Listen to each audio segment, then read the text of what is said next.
Primeira a Timóteo, capítulo 1. Prefácio e saudação. Paulo, apóstolo de Jesus Cristo, segundo o mandado de Deus, nosso Salvador, e do Senhor Jesus Cristo, esperança nossa, a Timóteo, meu verdadeiro filho na fé. Graça, misericórdia e paz, da parte de Deus, nosso Pai, e da de Cristo Jesus, nosso Senhor.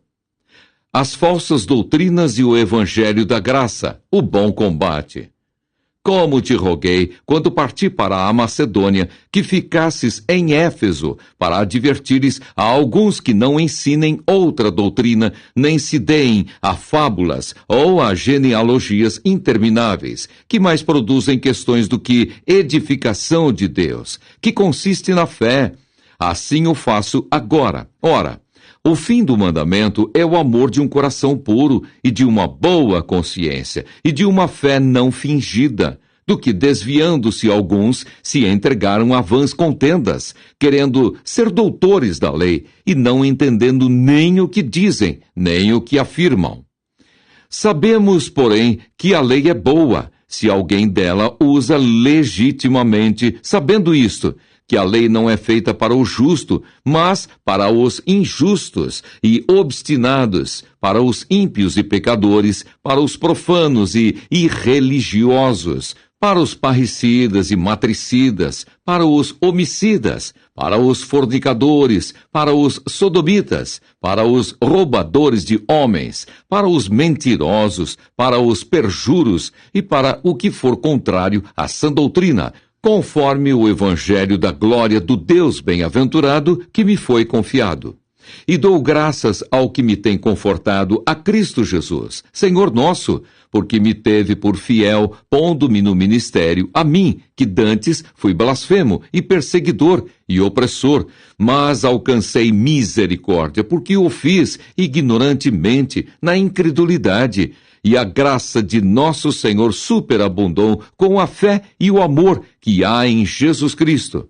Esta é uma palavra fiel e digna de toda aceitação, que Cristo Jesus veio ao mundo para salvar os pecadores, dos quais eu sou o principal. Mas por isso alcancei misericórdia, para que em mim, que sou o principal, Jesus Cristo mostrasse toda a sua longanimidade, para exemplo dos que haviam de crer nele para a vida eterna. Ora, ao Rei dos séculos, imortal, invisível, ao único Deus, seja a honra e glória para todo o sempre. Amém.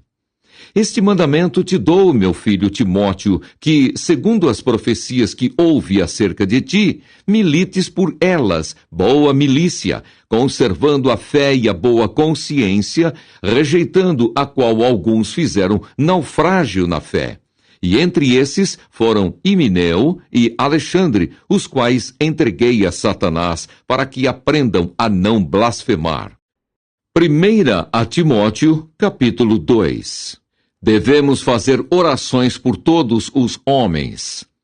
Admoesto-te, pois, antes de tudo, que se façam deprecações, orações, intercessões e ações de graças por todos os homens, pelos reis e por todos os que estão em eminência, para que tenhamos uma vida quieta e sossegada em toda a piedade e honestidade. Porque isto é bom e agradável diante de Deus, nosso Salvador, que quer que todos os homens se salvem e venham ao conhecimento da verdade, porque há um só Deus e um só mediador entre Deus e os homens, Jesus Cristo, homem, o qual se deu a si mesmo em preço de redenção por todos, para servir de testemunho a seu tempo, para o que, digo a verdade em Cristo, não minto, fui constituído pregador e apóstolo e doutor dos gentios, na fé e na verdade. Quero, pois, que os homens orem em todo o lugar, levantando mãos santas, sem ira nem contenda. Os deveres das mulheres cristãs. Que do mesmo modo as mulheres se ataviem em traje honesto, com pudor e modéstia, não com tranças, ou com ouro, ou pérolas, ou vestidos preciosos, mas, como convém a mulheres que fazem profissão de servir a Deus, com boas obras. a mulher aprenda em silêncio com toda a sujeição. Não permito, porém, que a mulher ensine, nem use de autoridade sobre o marido, mas que esteja em silêncio, porque primeiro foi formado Adão, depois Eva. E Adão não foi enganado, mas a mulher, sendo enganada, caiu em transgressão. Salvar-se-á, porém, dando à luz filhos, se permanecer com modéstia na fé, no amor e na santificação. 1 Timóteo, capítulo 3. Os deveres dos bispos e dos diáconos. Esta é uma palavra fiel. Se alguém deseja o episcopado, excelente obra deseja. Convém, pois, que o bispo seja irrepreensível, marido de uma mulher, vigilante, sóbrio, honesto, hospitaleiro, apto para ensinar, não dado ao vinho, não espancador, não cobiçoso de torpe ganância, mas moderado, não contencioso, não avarento, que governe bem a sua própria casa, tendo seus filhos em sujeição com toda a modéstia, porque se alguém não sabe governar a sua própria casa, terá cuidado da igreja de Deus? Não neófito, para que, ensoberbecendo-se, não caia na condenação do diabo. Convém também que tenha bom testemunho dos que estão de fora, para que não caia em afronta e no laço do diabo.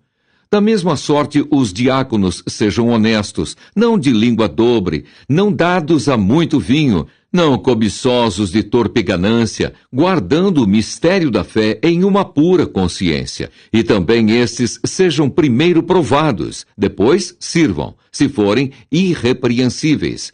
Da mesma sorte, as mulheres sejam honestas, não maldizentes, sóbrias e fiéis em tudo.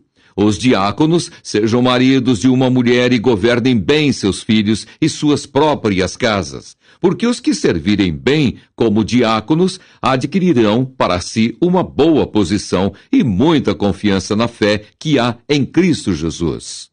Escrevo-te estas coisas, esperando ir ver-te bem depressa, mas, se tardar, para que saibas como convém andar na casa de Deus, que é a igreja do Deus vivo, a coluna e firmeza da verdade. E, sem dúvida alguma, grande é o mistério da piedade. Aquele que se manifestou em carne foi justificado em espírito, visto dos anjos, pregado aos gentios, crido no mundo e recebido acima na glória.